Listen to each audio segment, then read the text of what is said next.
Dakar Demdik déploie une flotte de secours pour les voyageurs. Avec l'appui de l'armée, plus de 100 bus ont été mobilisés pour répondre à la forte demande. Le ministre des Transports était sur le terrain pour superviser les opérations. Pour en parler, le directeur général de Dakar Demdik, M. Hassan Beng, il est l'invité de ce 20h.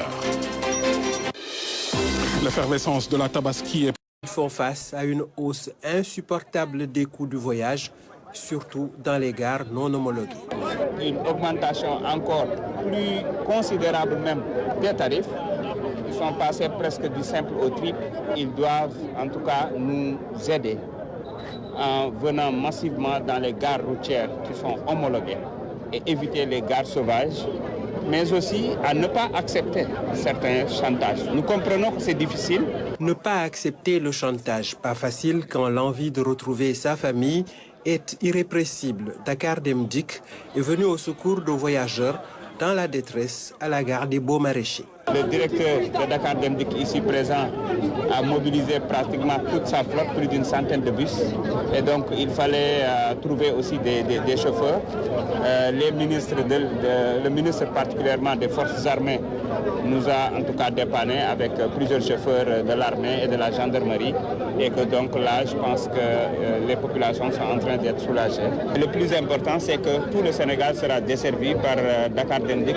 C'est une solution conjoncturelle. Aujourd'hui, nous travaillons d'arrache-pied en prélude des États généraux pour trouver des solutions durables. Une solution conjoncturelle qui permet de faire face à cette situation exceptionnelle.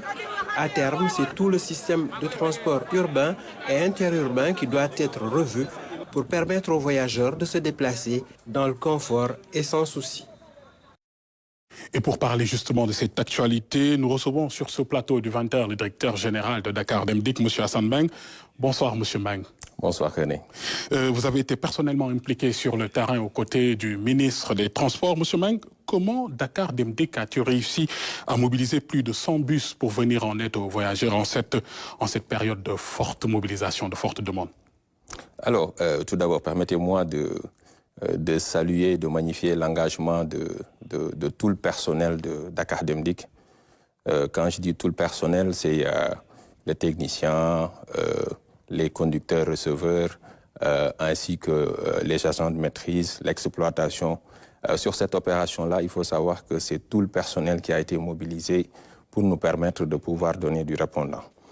Ce que je voudrais dire, c'est que nous avions déjà lancé une opération Tabaski. Cette opération, on avait poussé sur nos dessertes sur l'interurbain jusqu'à atteindre un taux de 108%. Et ce taux-là a permis quand même à peu près à plus de 4000 voyageurs de pouvoir rejoindre les régions. Et ce sont les 14 régions du Sénégal qu'on a desservies.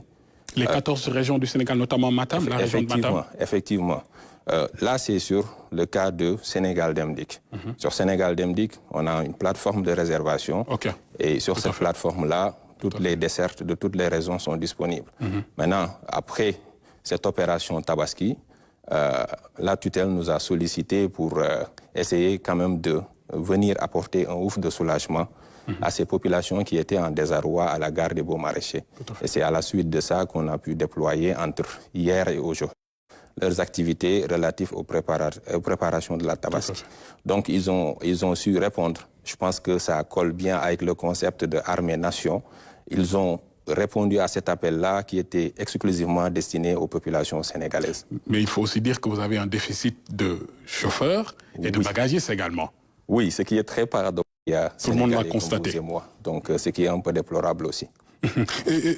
Monsieur Beng, que pensez-vous de la mise en garde du ministre des Transports terrestres et aériens contre l'augmentation des tarifs? Et pourquoi cette directive n'a-t-elle pas été respectée par certains opérateurs? Alors, moi, je pense que c'est même pas une mise en garde, mais quand même, ça rentre dans les missions régaliennes d'un État de quand même apporter ce soutien-là à leur population. Et il n'y a rien aujourd'hui qui justifie cette augmentation des prix, si ce n'est quand même une opportunité d'un moment.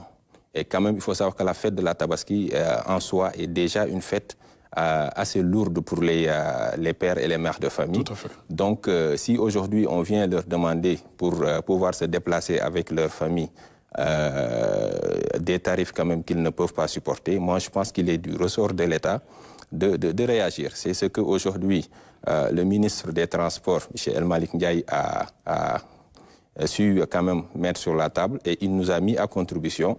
Et nous aussi, comme on est investi d'une mission, quand même une mission de soutien, d'assistance à ces populations-là, on ne pouvait que répondre à cet appel-là.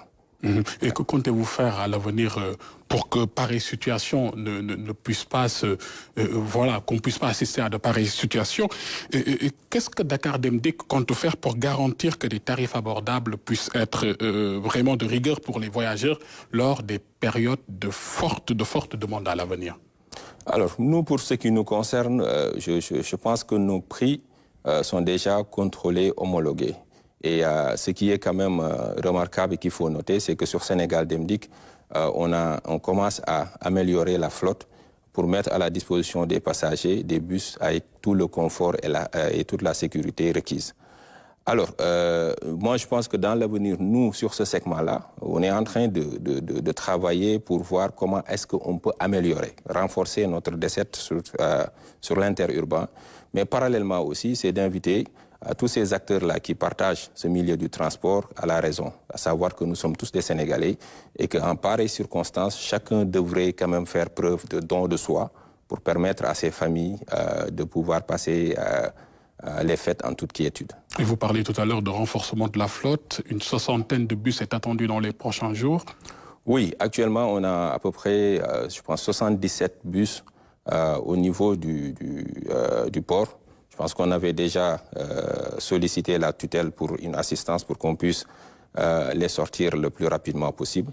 Dans cette flotte-là, on a 22 qui seront destinés à la flotte interurbaine. Sinon, pour le reste, ça viendra renforcer le parc de l'urbain. 000 moutons.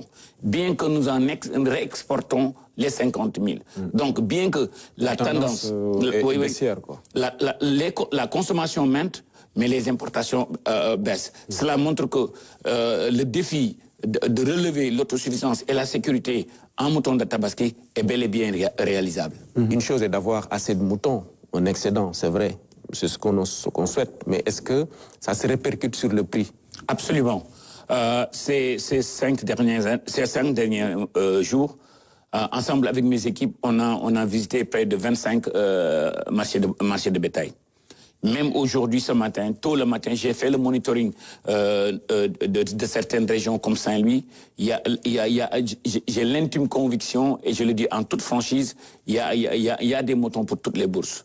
Et ça varie de 70 000 jusqu'à 500 000, 600 000. Dépendant de...